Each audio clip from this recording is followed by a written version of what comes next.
Sure, you're probably sick of it already. Election fever, has it got you? What is elections? What are elections all about? It's all about promoting yourself, isn't it? It's all about saying, I'm going to do a better job than the other, whichever way you believe it to be the case. But that's what each of them are trying to say. I'm going to do a better job than somebody else. You need to trust me because I'm more honest, more reliable, whatever phrase is that you want to use. That's what the election is about, isn't it? Maybe you've come across situations where you're seeking to promote yourself. Maybe at work, you're told that you need to get yourself noticed. You need to get yourself, get your boss to see what you're doing, so that if an opportunity comes, you're ready there to take it. Or maybe you've been in that situation where other people have kind of climbed the greasy pole, as it were, and promoted themselves, maybe saying things that aren't true, maybe saying things that aren't quite right, so that they are the ones that can get seen and can get noticed. We're all a bit like that, aren't we? In some way or other, we're all kind of wanting people to see the best in us, to see the best that we can be. Jesus is going to kind of deal with this subject in the passage that we're looking at together this morning. But before we get to that particular bit, we need to see the context. We're picking up the story in verse 32. As you know, Jesus is on his way to Jerusalem. He had got to the point where he had really finished his ministry. And he has come down from Galilee. He's been over on the east of Jordan. He's now making his way to Jerusalem. And over the last few weeks, I think you've been seeing various things that have happened as he's been on his way. But Jesus is there. Verse 32 tells us he is leading the way. Jesus knows what he's going to do. Jesus knows what is ahead of him, and he is focused on it. He is going that way. We're told that the disciples are astonished and the crowds are afraid because they know what might happen when they arrive in Jerusalem. They know that trouble is likely to be there, and it's not necessarily going to look nice. But Jesus is committed, and Jesus is on his way. But verse 32 tells us he took his disciples aside and he tells them something in verses 33 and 34. Now, this isn't the first time that Jesus has told his disciples what's going to happen when we get to Jerusalem. We've seen it in the last two chapters, in chapters 8 and in chapter 9. But this time, Jesus goes into a lot more detail about what he is going to face when he gets there. And that's there for us. He's going to be delivered over to the chief priests and the teachers of the law.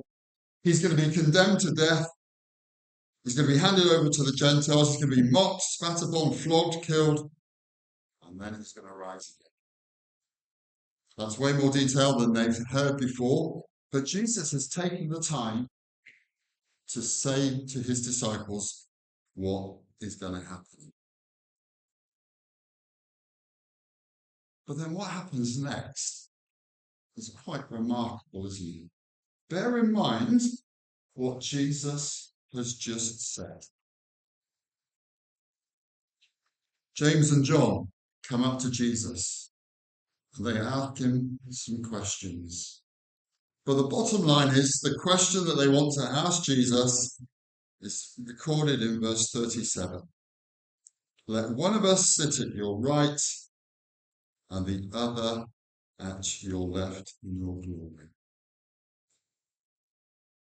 Isn't that quite remarkable? What has Jesus just been teaching about? What has Jesus just told them? that he's going to Jerusalem, he's going to die. And then James and John ask this question about, can I be seated at your left and your right? I've just got two questions for you that come out of this passage. And the first one is this. Are you, well, that's the wrong one, but obviously didn't change the words. But it's, are you selfish? Are you selfish? Because that's effectively what James and John were doing. They came to Jesus and they, sweet talk him. Can you ask me? Can you give me whatever I want? Whatever I want. Jesus says, what is it? And they reply in verse 37. Basically, they want to be in a place of prominence, don't they? Where do they want to be? They want to be right by the side of Jesus. They want to be one at his left, one at his right. You see, what they want more than anything else is to be where it's at. And they're not concerned, really, about anybody else. Because what had James and John got that the other 10 hadn't got? Why should James and John be sat at the left and right of Jesus?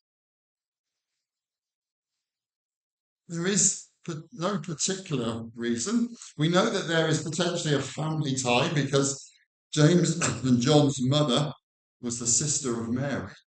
So there is kind of some family connection. Did they think they had that right? But ultimately, they were the same as the other 10. And yet, they were wanting to look after themselves, make sure that they were all right, make sure that they got the places that were the most important. And they weren't concerned about their friends who they'd spent the last 3 years with. They were just seeking their own ends. And they weren't really concerned about Jesus either, were they? Given that Jesus had just told them what was going to happen, they seemed to have forgotten that so quickly. And they were just listening to Jesus and hearing what they wanted to hear. They didn't really take on board what Jesus was saying to them. They had in their mind what they wanted, and that was that. What is really interesting is if you go back through the places where Jesus tells the disciples what's going to happen to him, we see a pattern. If you go back to Mark chapter 8, and Jesus tells him in verse 31 that he's going to be rejected by the elders and chief priests and that he must be killed, and 3 days he must rise again. Just after that, what do we read? Peter takes Jesus aside and says, no, that's not going to happen. And Jesus says to Peter, get behind me, Satan. You have in mind the concerns of God. You don't have in mind the concerns of God, but you just have merely human concerns. You see, if you follow me, Jesus goes on to say, you have to take up your cross and follow me. Jesus teaching what was going to happen to him.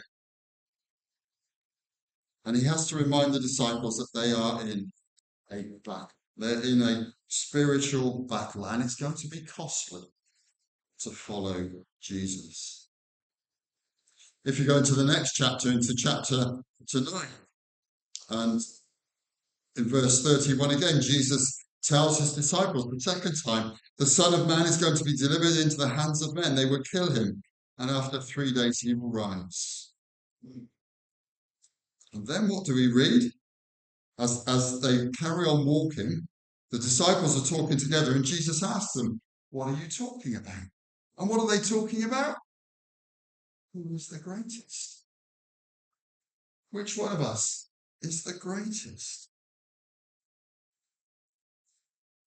And Jesus has to tell them in verse 35 that anyone who wants to follow me, wants to be first, must be last and the servant of all.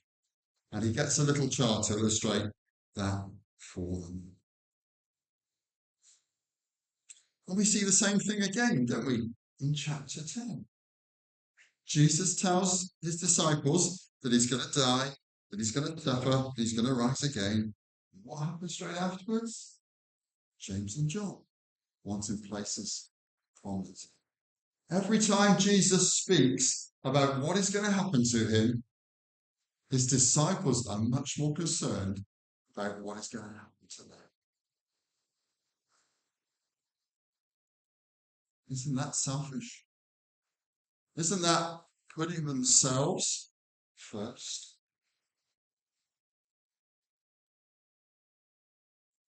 Before we get too critical of them, let's just have a look inside of our own hearts and see, is that not true of us too? I mean, we all put on a show of sorts, and we all want to come and people to see what we're like, see the best in us. But what are we really like? Do we push ourselves forward? Do we want to be the ones that are seen? Maybe that's at work. Maybe that's even in the church here. We want to be the ones that are at the front. We want to be the ones that everybody sees when we have an activity, when we have an event, when we have something going on. Are we more concerned about how we're seen than we are about other people? Do we really listen to what God is saying to us?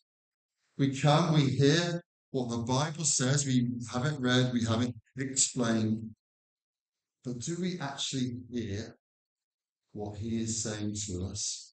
Or do we kind of just carry on doing what we're doing? We don't let it affect us too much because it might get in the way. It might cause us hardship. It might cause us to do something that we don't want to do. It might put us in a bad light.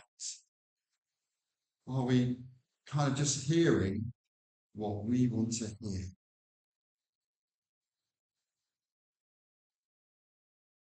I don't know what those questions are for you, but it is worth thinking about because in reality we're all human, aren't we? And we all have our human nature which has been tainted, which has been corrupted, and we all want what's best for ourselves, don't we? Ultimately, we want what's best for us.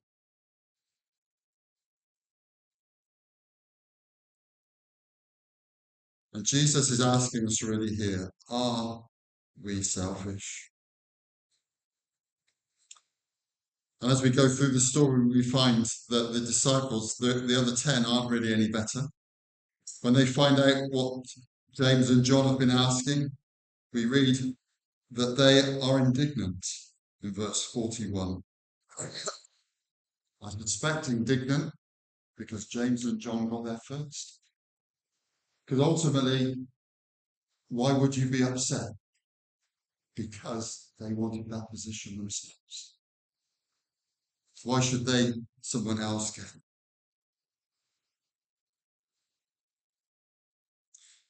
But Jesus deals with James and John.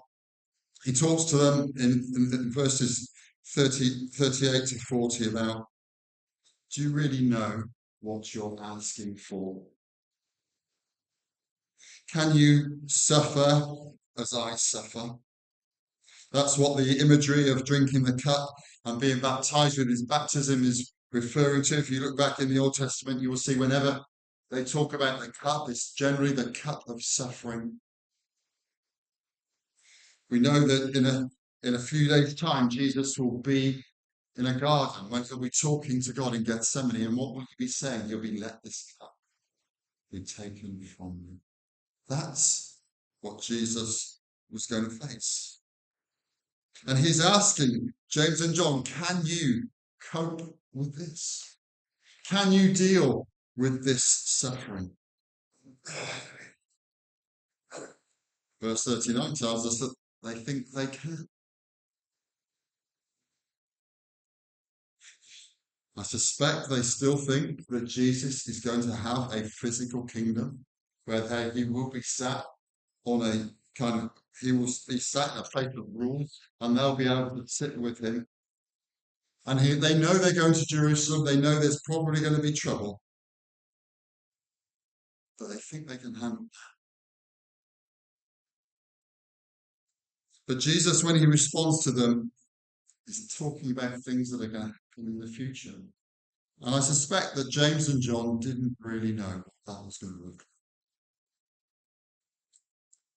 Jesus said, you will suffer as I suffer. James, we know, will be one of the first people to die for the Christian faith. John will be exiled to an island all on his own because they're following Jesus. That's what they will suffer. But Jesus says, but I don't have the authority to grant who's going to sit on my left and on my right. And then the 12 come together, and Jesus calls them together and he brings them together, and he asks the second question, which you already know. You serving?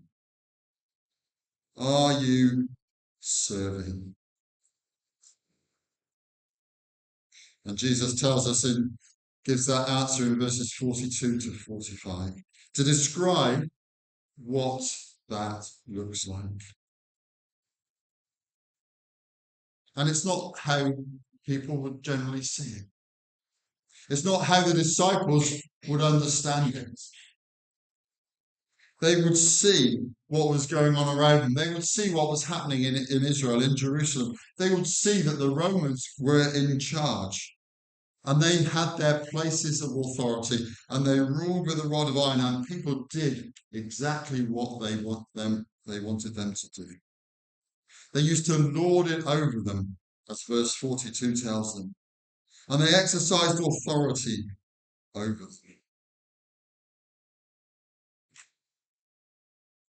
But Jesus tells us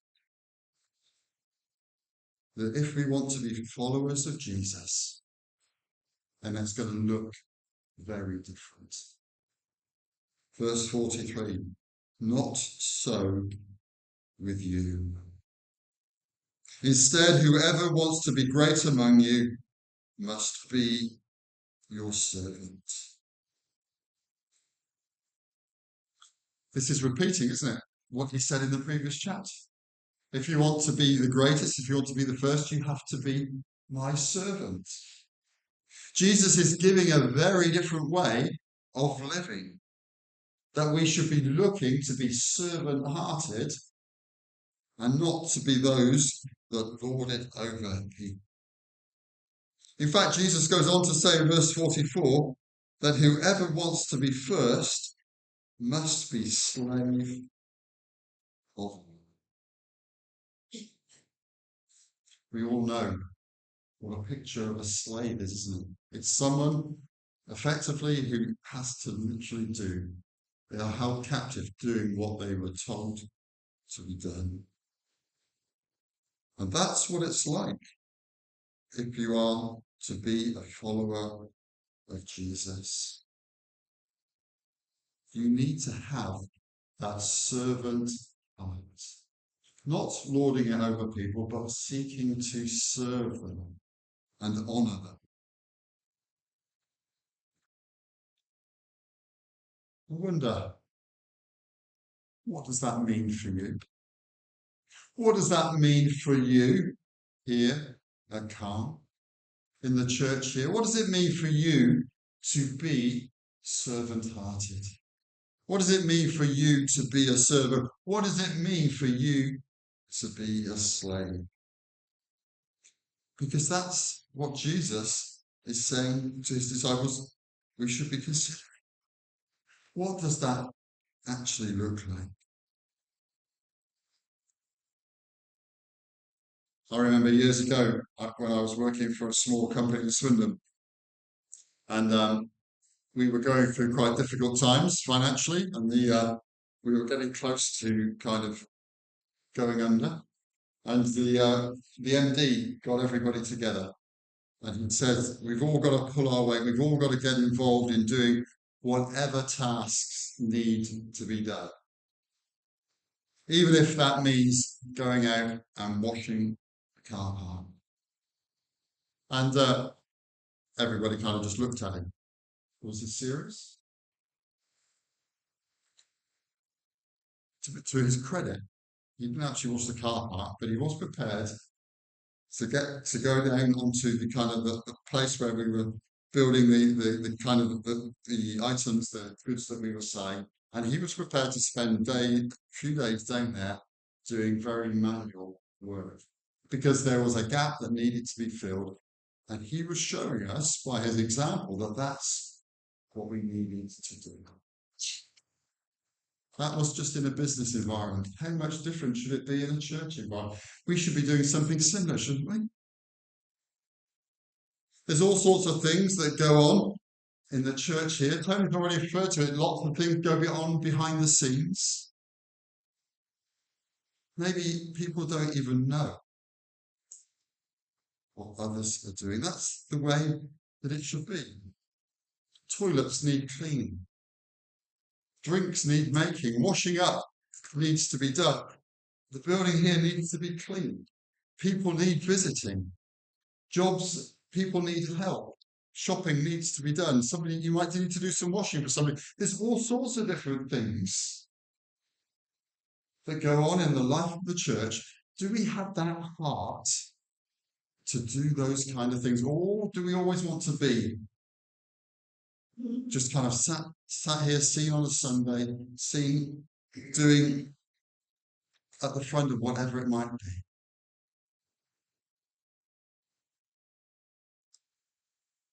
To be a follower of Jesus, we need to have that heart that puts others before ourselves. That we're prepared to get our hands dirty to help other people in whatever way or whatever shape that takes and whatever that looks like. And it will be different for everybody. How will you be a servant? To help us understand that a little bit more, Jesus goes on to give himself as an example in verse 45. For even the Son of Man did not come to be served, but to serve. Jesus models it for us. Think about where Jesus came from. Jesus came from heaven. He was there at the beginning. He was God, he is God. And he came and contracted himself into a body like yours and mine. And when he came not in a palace, but a manger, in a stable. He wasn't brought up and educated in the top schools of the day.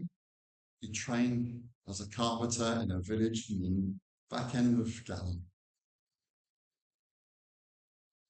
And when he started his ministry, Jesus was always willing to show compassion to those that needed it. He healed those that came to him who were ill.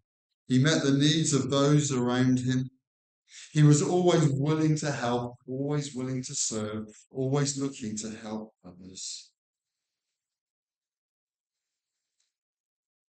He came not to be served, which he had every right to, but to serve. And that's the example that we have. And then he goes on to give us the prime example of all, and to give his life a ransom for many. We all know what a ransom is, isn't it? It's the price that is paid to release a prisoner or a slave.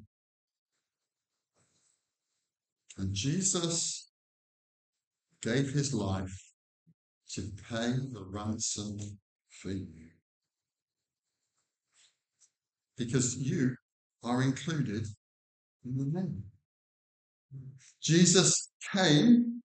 He came from heaven. He contracted into a body. But the main reason he came was so that he would come and suffer on a cross. You're getting there in Mark. You'll be there soon.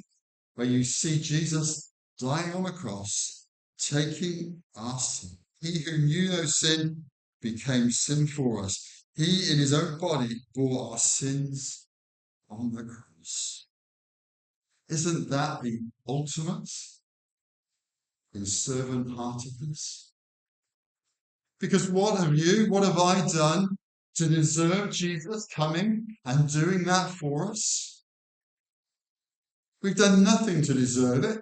We've done nothing to earn it. Yet Jesus shows us his love. He's serving us by going to the cross, dying in our place, so that we can be forgiven, so that we can be part of God's family, so that we can be a follower of Jesus.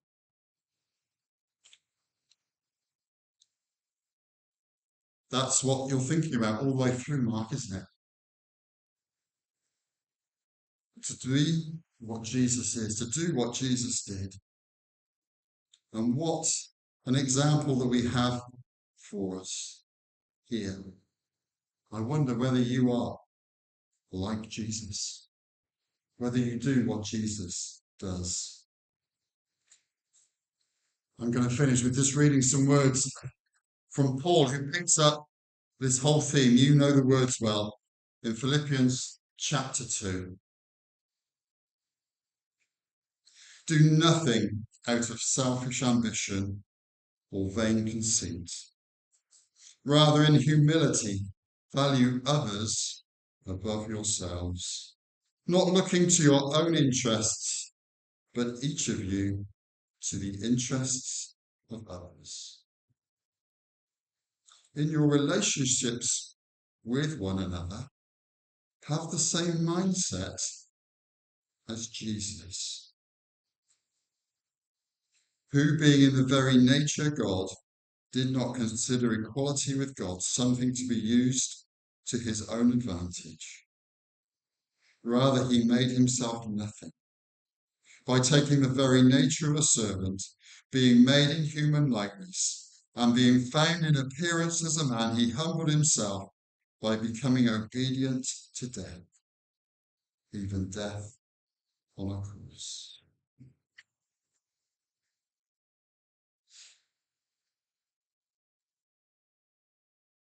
Do you have the same mindset as Jesus?